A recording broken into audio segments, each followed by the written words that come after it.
السلام علیکم ورحمۃ اللہ وبرکاتہ۔ عزیز دوستو، جب اللہ راضی ہوتا ہے تو انسان کے جسم میں 4 نشانیاں ظاہر ہوتی ہیں۔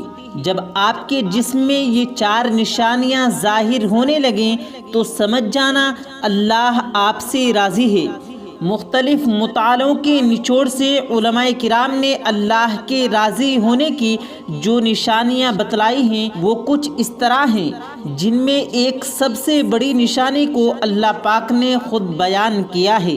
نمبر 1، اللہ کی اطاعت میں لطف۔ ایک مرتبہ بنی اسرائیل نے موسیٰ علیہ السلام سے پوچھا، اے موسیٰ، ہمیں کیسے پتہ چلے گا کہ اللہ ہم سے راضی ہے یا نہیں؟ آپ تو کوہ طور پر اللہ سے ملاقات کرنے کے لیے جاتے ہیں، تو آپ اللہ پاک سے پوچھیے گا۔ چنانچہ جب موسیٰ علیہ السلام کوہ طور پر گئے تو اللہ سے پوچھا کہ اے اللہ، میری قوم مجھ سے پوچھتی ہے کہ کیسے پتہ چلے کہ اللہ ہم سے راضی ہے یا نہیں؟ تو اللہ پاک نے کیا خوب فرمایا کہ جب تم یہ چاہو کہ میں اپنے بندے کو اپنی اطاعت اور بندگی کے لیے ہم آمادہ کر رہا ہوں اور اسے گناہ سے دور رکھ رہا ہوں، تو یہی میری اس سے خوش اور راضی ہونے کی نشانی ہے۔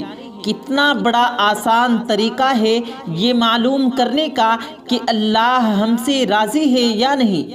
اسی طرح نمبر 2 ہے کہ بندے کا قضاء اور قدر الہی پر راضی رہنا۔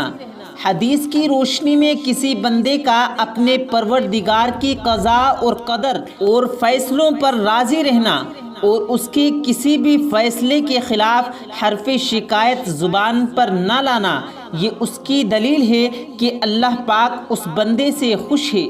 چنانچہ حضرت علی کرم اللہ وجہہ فرماتے ہیں کہ اپنے بندے سے اللہ کی رضا کی علامت یہ ہے کہ وہ اللہ کے ہر فیصلے پر راضی اور تسلیم رہے، چاہے وہ فیصلہ اس کے فائدے میں ہو یا نقصان میں۔ اور نمبر 3، مساکین کی محبت۔ ایک روایت میں یہ ملتا ہے کہ حضرت موسیٰ علیہ السلام نے اللہ پاک کی بارگاہ میں عرض کیا کہ اے پروردگار، اپنے بندے سے تیرے خوش رہنے کی کیا نشانیاں ہیں؟ تو اللہ پاک نے ان پر وحی نازل فرمائی کہ اے موسیٰ، جب تم اپنے دل میں مساکین کی محبت اور ظالمین سے نفرت کو محسوس کرو تو سمجھ لینا کہ میں راضی ہوں۔ اور نمبر 4، پریشانی اور بیماری کی صورت میں اگر اللہ پاک کی طرف سے کوئی آزمائش یا انعام ہو تو اسے کوئی کیسے پہچانے گا؟ مثلا ایک آدمی پر بیماری یا پریشانی آئی ہے تو وہ پریشانی اور بیماری سزا بھی ہو سکتی ہے اور آزمائش بھی ہو سکتی ہے اور وہ انعام بھی ہو سکتا ہے۔ اگر بیماری یا پریشانی میں اس کو تکلیف ہو رہی ہے اور اس حالت میں وہ اللہ پاک سے شکایت کر رہا ہے تو یہ بیماری اور پریشانی ایک سزا کے طور پر مانی جائے گی، اور اگر وہ بیماری اور پریشانی میں اللہ پاک کا شکر ادا کر رہا ہے، اللہ سے رجوع کر رہا ہے، تو یہ آئی ہوئی مصیبت اور پریشانی اس کے لیے انعام ہوگی۔ تو دوستو، یہ اللہ کے راضی ہونے کی 4 نشانیاں ہیں۔ دوستو، اب ہم آپ کو بتاتے ہیں کہ دعا مانگتے وقت 2 غلطیاں نہیں کرنا، ورنہ آپ کی دعا قبول نہیں ہوگی۔ دوستو، دعا مانگتے وقت کچھ ایسی غلطیاں کرتے ہیں جن کی وجہ سے یا تو ہماری دعا قبول ہی نہیں ہوتی، اور اگر قبول ہو بھی جائے تو ہمیں اس کے اتنے اثرات نظر نہیں آتے، اتنے فائدے حاصل نہیں ہوتے۔ آخر اس کی کیا وجہ ہوتی ہے؟ تو عام طور پر ہم 2 غلطیاں کرتے ہیں۔ ان غلطیوں سے اللہ کے رسول صلی اللہ علیہ وسلم نے ہمیں روکا ہے کہ دعا کرتے وقت ہم یہ 2 غلطیاں نہ کریں۔ پہلی غلطی یہ ہے، صحیح مسلم کی روایت ہے، حضور صلی اللہ علیہ وسلم نے فرمایا کہ جب تم میں سے کوئی آدمی دعا مانگے تو دعا کے اندر ایسے نہ کہے کہ اے اللہ اگر تو چاہے تو میری مغفرت کر دے، ایسے نہ کہے، بلکہ دعا مانگنے میں اسے یقین بھی ہو اور دعا کے اندر رغبت بھی ہو۔ اس کے بعد آپ صلی اللہ علیہ وسلم نے فرمایا کہ اللہ تعالیٰ کے لیے کوئی چیز عطا کرنا کوئی مشکل نہیں، اور اگر کوئی آدمی دعا میں یہ کہتا ہے کہ اے اللہ اگر تو چاہے تو میرے اوپر رحم فرما، اس سے بھی منع فرمایا گیا ہے، اور فرمایا کہ یقین کے ساتھ مانگو، رغبت کے ساتھ مانگو، کیونکہ اگر آپ ایسے مانگو گے تو اللہ تعالیٰ کو تو کوئی مجبور نہیں کر سکتا۔ اگر آپ یہ کہو گے کہ اے اللہ اگر تو چاہے تو رحم کر دے، تو پھر اگر اللہ نے رحم نہ کیا تو یہ آپ کے لیے مشکل ہو جائے گی، کیونکہ وہ اللہ تو ایسی ذات ہے جس کو کوئی مجبور نہیں کر سکتا، اس سے کوئی پوچھ نہیں سکتا کہ تو نے یہ کام کیوں نہیں کیا۔ انسان جب مانگے تو یقین کے ساتھ مانگے، اس بات کا پورا یقین رکھے کہ میرے رب کے یہاں کسی چیز کی کوئی کمی نہیں۔ اور دعا کے اندر ہم جو دوسری غلطی کرتے ہیں وہ یہ ہے کہ دعا کے اندر ہمارا گمان اچھا نہیں ہوتا۔ ہم دعا تو مانگ لیتے ہیں لیکن ذہن میں کچھ اور چل رہا ہوتا ہے۔ آپ صلی اللہ علیہ وسلم نے فرمایا کہ اللہ تعالیٰ یہ فرماتا ہے کہ میں اپنے بندے کے گمان کے مطابق فیصلہ کرتا ہوں، اور وہ جب مجھے پکارتا ہے تو میں اس کے ساتھ ہوتا ہوں۔ ہم لوگ اکثر ایسا کرتے ہیں کہ دعا تو مانگ لیتے ہیں لیکن ذہن میں یہی گمان ہوتا ہے کہ ایسا نہیں ہوگا۔ جب دعا مانگتے ہوئے بھی ہمارا اچھا گمان نہیں ہوتا تو پھر وہ دعا کیسے قبول ہوگی؟ تو دوستو یہ دو غلطیاں اپنی دعا کے اندر کبھی نہ کریں۔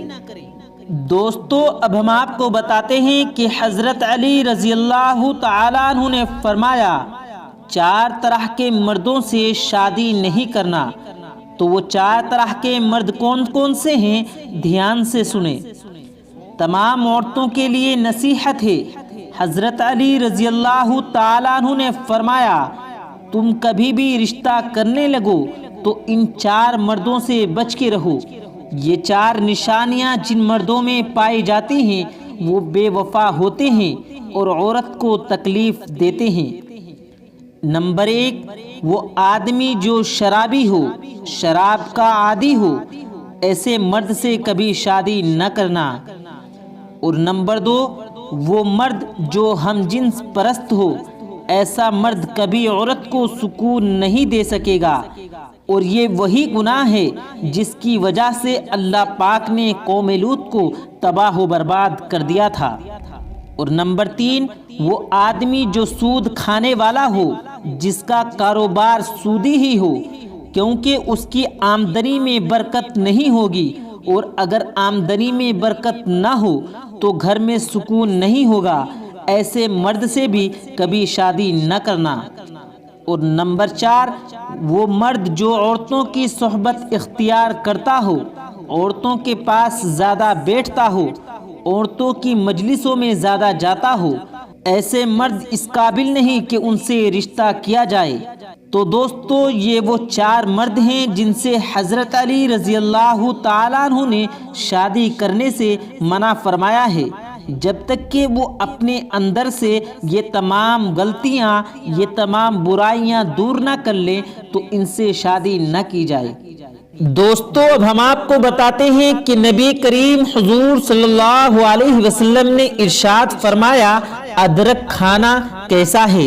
دوستو ادرک ایک ایسی چیز ہے جو بطور غذا 5000 سال سے کھانے میں اور دوائیوں میں استعمال کی جاتی ہے، اور یہ ادرک پیارے نبی صلی اللہ علیہ وسلم کو بہت زیادہ پسند تھا، جیسا کہ حضرت ابو سعید خدری رضی اللہ تعالیٰ عنہ کی روایت ہے کہ ایک مرتبہ روم کے شہنشاہ نے نبی کریم صلی اللہ علیہ وسلم کی خدمت میں ادرک کا ایک بڑا ٹکڑا بطور غذا تحفے میں پیش کیا۔ حضور اقدس صلی اللہ علیہ وسلم نے اس ٹکڑے کو چھوٹے چھوٹے ٹکڑوں میں تقسیم کیا اور صحابہ کرام صلی اللہ علیہ وسلم میں بانٹ دیا۔ یہ سوغات مجھے بھی ملی۔ ابو سعید خدری رضی اللہ تعالیٰ عنہ کہتے ہیں کہ نبی کریم صلی اللہ علیہ وسلم نے مجھے بھی ادرک کا ایک ٹکڑا دیا جسے میں نے فوراً کھا لیا۔ اس روایت سے یہ بھی پتہ چلتا ہے کہ ادرک کی کتنی فضیلت ہے۔ اور دوستو آج بھی لوگ اس کو چائے میں اور کھانے وغیرہ میں استعمال کرتے ہیں۔ دوستو ادرک کے بہت سارے فائدے ہیں۔ ادرک دماغ کے لیے بھی بہت مفید ہے۔ یادداشت کو مضبوط کرتا ہے، بھوک کو بڑھاتا ہے، دماغ کو طاقت دیتا ہے، اور بھی اس کے بے شمار فائدے ہیں۔ تو آپ بھی اپنی ضرورت کے مطابق جتنا ہو سکے ادرک کا استعمال کریں۔